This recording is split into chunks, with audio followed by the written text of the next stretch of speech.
Selamat datang di Radio Horror Official, tempat di mana cerita gelap, bisikan mistis dan rahasia tersembunyi terungkap. Di sini, kami membawa kamu masuk ke dalam dunia penuh misteri yang tak terjamah. Siapkan diri dan nyalakan imajinasimu, karena setiap malam kegelapan akan bercerita.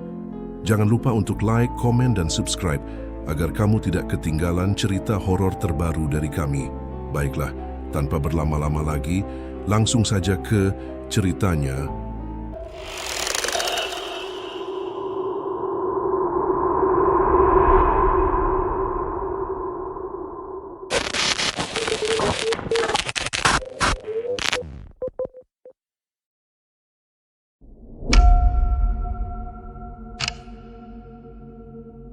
Arif menjejakkan kaki di desa Kaliwungu saat senja merambat di Cakrawala. Desa itu tampak biasa saja, gang sempit, deretan rumah tua berdinding papan, dan bau sawah basah selepas hujan. Namun, ada satu pemandangan yang langsung membuatnya heran. Di ujung tikungan, berdirilah sebuah warung reot, hanya beratap sengkaratan. Ajaibnya, warung itu tak pernah sepi. Setiap kali Arif melintas, selalu saja ada belasan orang duduk lesehan di bangku kayu panjang, lahap menyantap hidangan panas yang mengepul. "Warung siapa itu, Pak?" tanya Arif pada pamannya, Pak Darto, yang menjemputnya di terminal itu. "Warung Mbah Saroh," jawab Pak Darto. Suaranya agak merendah. "Jangan terlalu banyak bertanya.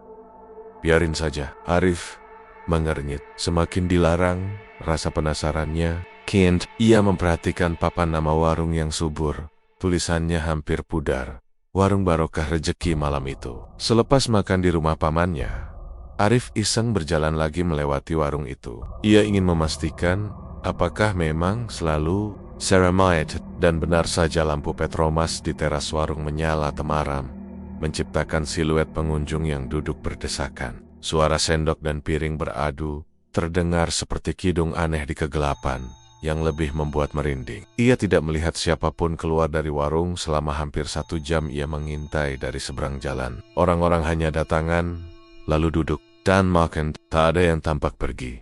Paginya, Arif nekat bertanya pada seorang tukang ojek yang biasa mangkal di dekat warung, "Pak, apa memang enak makan di situ?" "Enak, tapi..." Tukang ojek itu menunduk sambil menyalakan rokok. Asap menggepol menutupi raut wajahnya yang gelisah. "Jangan pernah kau coba makan di sana, kalau tak mau hidupmu berubah. Murah, memang. Sepiring nasi lengkap lauk cuma 5.000. Tapi tak semua orang pulang setelah makan." Arif tercekat. "Maksud Bapak?" Tukang ojek itu tak menjawab. Ia hanya menunjuk warung yang tampak sunyi di siang hari, sebelum berbisik pelan, "Warung itu bukan cuma cari uang, tapi cari sesuatu yang lain." Arif merinding. Dari pemandangan itu, ia melihat sosok renta yang megah berdiri di dalam warung, seolah memandang ke sekelilingnya. Mata Mbah Saroh kelam dan cekungsakan menembus dada Arif. Dan sejak saat itu, Arif tahu, warung reyot di tikungan itu menyimpan rahasia yang lebih gelap dari malam. Malam itu hujan turun deras. Angin bertiup membawa bau lumpur dan dedaunan basah. Arif belum bisa tidur. Matanya menatap lenggit-lenggit kamar rumah Pak Darto, sementara pikirannya terus berputar pada warung Mbah Saroh. Sekitar pukul 2 dini hari, ia terbangun karena suara rintihan panjang. Semula ia kira itu suara kucing, namun semakin lama semakin terdengar seperti tangisan perempuan yang menahan sakit. Telung. Arif menggigil. Suara itu datang dari arah belakang rumah. Pamannya berjarak hanya 1 rumah dari warung Mbah Saroh. Perlahan, ia bangkit dari kasur tipisnya. Kakinya melangkah ke jendela samping yang menghadap ke kebun pisang, lalu ke pagar bambu tua yang memisahkan pekarangan rumah dengan halaman warung. Gelap, basah, sepi, namun di sela remang lampu petromax yang redup, Arif melihat sesuatu bergerak di halaman belakang warung. Sosok itu tinggi, lebih tinggi dari manusia biasa. Tubuhnya hitam legam, seperti gumpalan asap yang memadat. Dengan mata terbelalak, Arif menyaksikan sosok itu menyeret buntalan kain goni yang meneteskan cairan gelap ke tanah. Bau amis yang menyengat langsung menerpa hidungnya. Buntalan itu bergerak. Ampuni saya." Terdengar suara serak dari dalam karung. Arif menutup mulutnya, menahan muntah. Tubuhnya bergetar hebat. Ia mundur selangkah, tapi kakinya menginjak ranting kering. Krak, sosok hitam itu berhenti. Perlahan kepalanya menoleh walau tak punya wajah. Arif merasakan tatapannya menembus jiwanya. Arif, suara itu parau, berat, langsung bergetar di dalam dada Arif. Seperti dipanggil dari dasar sumur yang tak berdasar.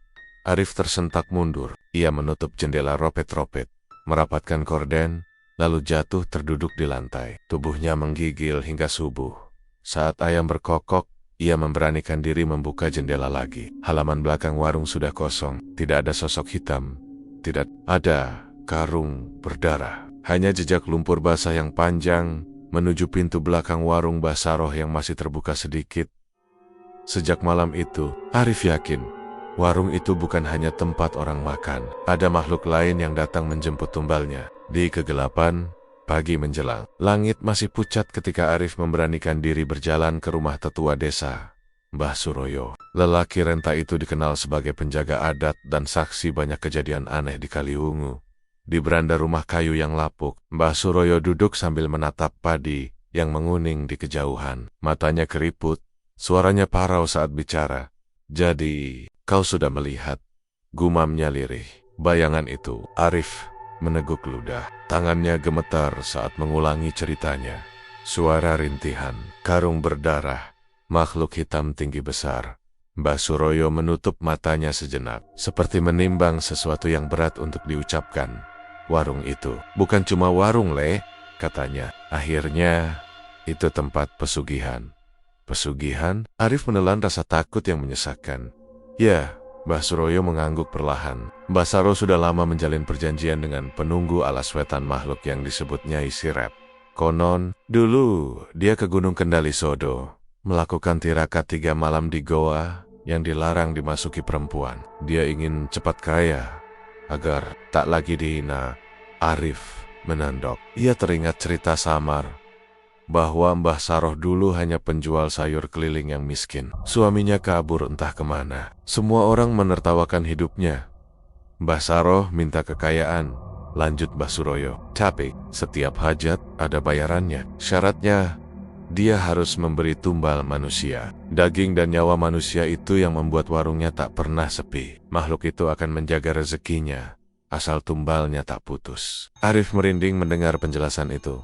Setiap malam Jumat Kliwon, bisik Mbah Suroyo, dia melakukan sesaji pati di belakang warung. Dia akan memanggil Nyai Sirep, menyembelih tumbal, lalu mencampur dagingnya dengan bumbu. Yang makan, tanpa sadar menjadi bagian dari pesugihan itu. Arif, ia teringat Wocuwoga, pembeli yang melahap nasi dan lauk dengan lahap. Mereka tidak pernah curiga.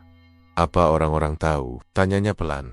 Beberapa orang tahu, tapi tak berani menegur. Sebagian yang hilang orang rantau, pengembara, sopir truk yang mampir. Jawab Mbah Suroyo. Kalau kau benar-benar sudah melihat karung itu, kau harus hati-hati. Kadang yang penasaran akan jadi tumbal berikutnya. Arif menandok. Napasnya tercekat. Ia baru beberapa hari di desa ini, tapi rasanya sudah menginjak 1 kaki ke liang kubur. Malam nanti adalah Jumat Kliwon. Dan di telinganya semalam seakan belum selesai memanggil namanya. Hari itu, suasana desa Kaliwungu terasa lebih muram. Awan tebal menutupi matahari, membuat siang tampak seperti senja yang tak kunjung habis. Arif tak bisa mengusir percakapan dengan Mbah Suroyo dari kepalanya. Ia berjalan gontai menuju balai desa, mencari jawaban lain. Di sana, ia mendapati seorang perangkat desa tengah menempelkan selebaran orang hilang di papan pengumuman.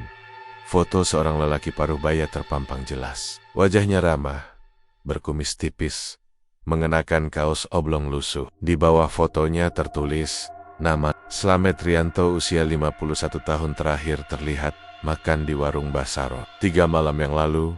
Arif merasakan tengkuknya dingin. Ia ingat lelaki itu. Sore sebelum hujan, ia melihat Slamet duduk di bangku kayu, meneguk kopi, tersenyum pada pengunjung. Ia tak pernah keluar. Mas, sapa seorang wanita tua yang berdiri di dekatnya. Suaranya serak, matanya sembab. Kamu kenal bapak saya? Ini bapak saya, Pak Slamet. Arif tercekat. Wanita itu menggigit bibirnya, berusaha menahan tangis. Dia hanya mampir makan malam. Katanya warung itu murah. Sampai sekarang, belum pulang. Kami sudah cari ke terminal, rumah saudaranya, mana saja. Ayah Manan tak sanggup menatap wajah anak yang kehilangan ayahnya. Bu, apakah sudah lapor polisi? Tanya Arif pelan. Sudah, tapi siapa yang berani memeriksa dapur warung itu? Kepala desa sendiri pun tak mau. Jawabnya putus asa. Arif kembali teringat bisikan Basuroyo yang makan di sana, sebagian tak pulang, karena mereka sudah jadi bagian dari pesugihan. Sepanjang sore, cerita lain bermunculan. 2 sopir truk yang hilang 2 bulan lalu, seorang pengamen yang mampir mengisi perut. Semua jejak mereka berhenti di tempat yang sama. Di senja yang menggantung, Arif memberanikan diri mendekati warung Basaro untuk mengamati lebih dekat. Dari balik pohon kelapa, ia mengintip teras yang penuh pembeli. Panci besar tergeletak di meja, uap harum mengepul, memancing orang-orang melangkah tanpa ragu. Di sudut, Basaro menatap dengan senyum tipis. Matanya kelam seperti sumur tua. Dan entah kenapa, Arif merasa pandangan itu jatuh tepat ke arahnya. Menembus dedaunan, menancap di dadanya. Dalam sekejap, ia merasa tubuhnya berat, kepalanya pening. Hidungnya menangkap wangi aneh bau sedap yang bercampur amis. Ia terhuyung mundur, menatap warung itu dengan ketakutan. Seketika ia sadar yang duduk di bangku panjang itu mungkin bukan hanya orang lapar. Mungkin di antara mereka ada yang sudah setengah menjadi tumbal, hanya tinggal menunggu malam terakhir. Dan Arif merasa ia pun sedang diincar untuk bergabung. Setelah malam yang membuatnya demam, Arif bertekad mencari bukti nyata. Ia tahu, tanpa bukti, semua hanya akan terdengar seperti dongeng menakutkan yang tak ada ujungnya. Menjelang maghrib, ia menyiapkan ponsel dengan lampu senter kecil. Ia menunggu sampai warung agak sepi. Saat sebagian pembeli pulang dan lampu Petromas meredup, perlahan ia mendekat dari samping warung, bersembunyi di balik pagar bambu yang mulai lapuk. Dari celah selebar jari, Arif mengarahkan kamera ke dalam dapur. Warung itu lebih gelap daripada yang ia bayangkan. Dindingnya hitam legam oleh jelaga. Sebuah meja kayu penuh panci besar dan baskom logam berdarah. Di sudut, teronggok karung goni mirip yang ia lihat diseret makhluk hitam malam itu. Namun, ada satu hal yang langsung mencengkram hatinya: kursi kayu tua. Kursi itu berbeda dari bangku lain. Warnanya kusam kehijauan, ukirannya aneh, mirip pola ular saling lilit. Kaki kursinya pendek sebelah, membuatnya miring ke kiri. Meski warung sering penuh, kursi itu selalu dibiarkan kosong. Arif menatap tanpa berkedip. Ada sesuatu yang memancar dari kursi itu, auranya dingin, seolah menyerap cahaya di sekitarnya. Ia mengarahkan kamera, memperbesar. Saat lampu senter ponselnya berkedip, ia menangkap bayangan samar di kursi itu. Sesosok perempuan pucat dengan rambut menjuntai menutupi wajah, duduk membungkuk, tangannya panjang, kukunya hitam dan runcing. Jantung Arif serasa berhenti berdetak. Ia menurunkan kamera. Saat ia menatap langsung, kursi itu kosong. Tak ada siapa-siapa. Tapi saat ia mengintip lagi lewat layar ponsel, sosok itu masih duduk di sana dan kepalanya perlahan menoleh. Seketika, layar ponsel Arif padam. Lampu Petromas di dapur berkedip-kedip. Sebelum mati total, hening, Arif menahan napas. Dalam gelap, ia mendengar suara kursi itu bergeser sendiri. Seratannya menyeret debu di lantai. Kriit, kriit. Arif mundur pelan. Tapi saat ia hendak berbalik, ia mendengar suara yang sangat dekat. Di telinganya suara parau perempuan yang basah, seakan meneteskan darah saat bicara. Duduklah di kursi ini, biar cepat selesai. Tubuhnya gemetar. Ia meraba saku, mencoba menyalakan ponselnya. Namun, baterai tiba-tiba kosong. Lampu Petromax menyala lagi sekelebat. Hanya cukup untuk menampakkan kursi itu sudah bergeser menghadapnya. Seakan menunggu, Arif berlari terpincang menjauhi warung. Dadanya sesak. Sejak malam itu, ia tahu satu hal pasti. Siapapun yang duduk di kursi itu tak akan pernah keluar sebagai manusia biasa. Dan ia merasa kursi itu sedang menunggunya. Sejak malam ia melihat sosok di kursi. Hidup Arif berubah menjadi neraka yang tak pernah selesai. Setiap kali ia memejamkan mata, mimpi buruk yang sama datang menjemput. Ia duduk di kursi kayu hijau itu. Tangan dan kakinya diikat tali tambang. Sementara Mbah Saroh berdiri di sampingnya, meneteskan cairan hitam ke wajahnya. Di belakang, Sosok perempuan pucat dengan rambut panjang menyisirnya pelan-pelan, berbisik, "Dagingmu." Harus lunas. Mimpi itu membuatnya terbangun dalam keadaan menggigil. Keringat dingin membasahi bantal. Tapi yang paling membuatnya kalut bukan sekadar mimpi melainkan bau amis yang selalu tersisa di kamar. Bau daging busuk bercampur kemenyan. Arif mencoba bercerita pada Pak Darto, tapi pamannya hanya menepuk bahunya dengan wajah cemas. Tak seorang pun berani menemaninya memeriksa warung itu. Suatu malam, saat hujan gerimis mengguyur atap seng, Arif duduk sendirian di ruang tamu. Pikirannya penuh ketakutan. Ia menatap pintu yang terbuka sedikit, menunggu sesuatu yang ia sendiri tak ingin lihat. Tiba-tiba lampu gantung berkedip. Televisi yang mati sendiri menyala, menampilkan gambar kabur. Suara berderak memenuhi ruangan. Lalu samar-samar terdengar suara Mbah Saroh, parau dan jauh. "Arif, jangan lawan. Kau sudah dipilih." Arif mundur. Napasnya terengah. Dari sudut mata, ia melihat bayangan hitam bertanduk merayap di tembok, mendekat dengan gerakan melata seperti kadal raksasa. Tubuhnya mendadak berat. Lehernya kaku, seolah dicekik dari jauh. Dadanya ditekan, membuatnya tak bisa menarik napas. Penuh dengan sisa tenaga, ia meraih kalung kecil pemberian ibunya, sebuah potongan kayu jati yang diikat benang merah. Ia genggam erat sambil berdoa.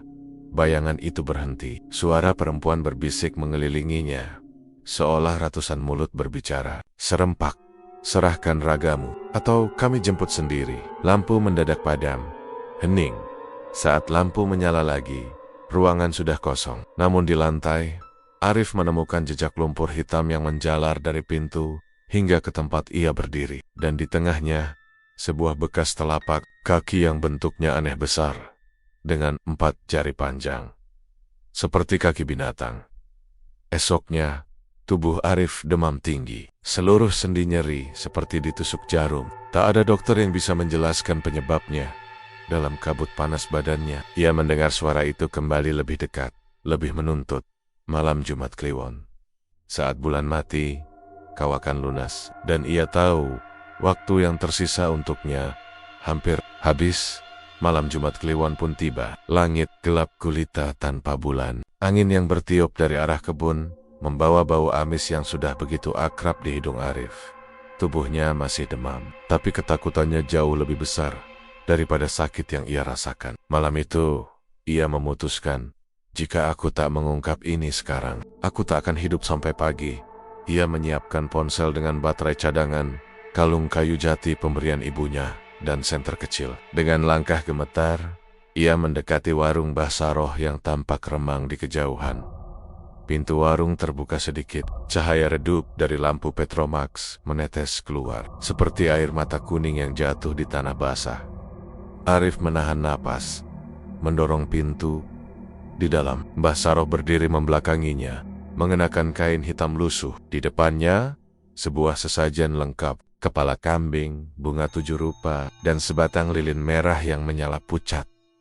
Namun yang membuat bulu kuduk Arif berdiri adalah sosok kursi hijau di sudut ruangan. Di atasnya, perempuan pucat dengan rambut panjang sedang menunduk. Kedua tangannya mencengkeram sandaran kursi. Kuku hitamnya mencakar kayu hingga retak. Mbah Saroh mulai merapalkan mantra dengan suara berat yang bukan suaranya sendiri. "Nyai Sirep, aku persembahkan tumbal darah, agar rezeki tetap mengalir, agar semua yang datang tak pernah pulang." Arif mengangkat ponsel, merekam sekuat tenaga meski tangannya gemetar. Tiba-tiba perempuan di kursi itu mendongak. Wajahnya kosong, matanya 2 lubang hitam yang meneteskan cairan kelam ke lantai. Mulutnya bergerak, suaranya bergema di seluruh ruangan. "Duduklah, kau milik kami." Kursi itu bergeser sendiri, perlahan mendekati Arif. Arif mundur. "Nemon lemas." Mbah Saroh berbalik, matanya merah menyala, senyum lebar merobek pipinya hingga hampir ke telinga. "Jangan lawan, kau sudah dipilih." Tiba-tiba semua pintu dan jendela menutup sendiri, menghantam dengan dentuman keras. Lampu ruangan hanya diterangi ponsel Arif yang bergetar hebat. Layarnya berkedip menampilkan gambar kabur wajah perempuan. Kursi itu semakin dekat. Dengan sisa tenaga, Arif melempar kalung kayu jati ke arah kursi. Seketika terdengar jeritan panjang yang membuat gendang telinganya hampir pecah. Lampu Petromas meledak. Api menyambar kain di meja sesajen. Dalam kobaran api, Arif melihat wujud asli sosok penunggu itu. Makhluk hitam raksasa bertanduk, matanya merah menyala, mulutnya penuh taring, tangannya menjulur mencengkeram kursi. Api cepat membesar, menjilat dinding warung reot. Arif merangkak ke arah pintu. Saat ia menoleh, Mbah Saroh menatapnya dengan wajah terbakar. Kulitnya mengelupas, suaranya parau seperti ribuan bisikan. Kalian semua akan lapar. Kalian semua akan kembali. Dengan sekuat tenaga, Arif berlari keluar sebelum seluruh warung runtuh dalam kobaran api. Bau daging terbakar bercampur angin malam yang dingin. Esok paginya, warga berdatangan. Warung Mbah Saroh sudah menjadi abu. Namun di antara puing, satu benda nyaris utuh. Kursi hijau tua, berdiri miring, tak tersentuh api. Arif hanya bisa menatapnya dalam diam. Ia tahu meski warung itu lenyap, kutukannya belum selesai. Karena setiap malam, dalam mimpinya, suara itu masih berbisik. Duduklah, kau akan kembali. Duduklah, duduklah. Sahabat malam, itulah kisah tentang warung pesugihan di pinggiran desa Kaliwung. Warung sederhana yang tak pernah sepi pembeli. Karena ada harga yang lebih mahal dari sekadar uang. Malam ini, api memang sudah melalap warung itu hingga rata dengan tanah. Mbah Saroh hilang ditelan kobaran yang tak lagi bisa dijinakkan. Tapi, bukan berarti semuanya sudah selesai. Karena sampai detik ini, kursi hijau tua itu tetap berdiri di antara abu dan arang tak tersentuh api. Seakan menunggu orang yang lapar. Menunggu mereka yang penasaran. Dan jika kalian lewat di jalan sunyi itu, lalu mencium bau amis bercampur wangi kemenyan. Jika kalian melihat kursi itu berdiri di pinggir jalan, kosong, seakan mengundang. Ingatlah, barangkali kursi itu sudah memilih kalian untuk duduk. Sampai jumpa di kisah berikutnya. Tetaplah waspada, karena di sekitar kita selalu ada rahasia gelap yang menunggu terungkap. Selamat malam, dan semoga mimpi kalian bukan akhir dari sebuah tumbal.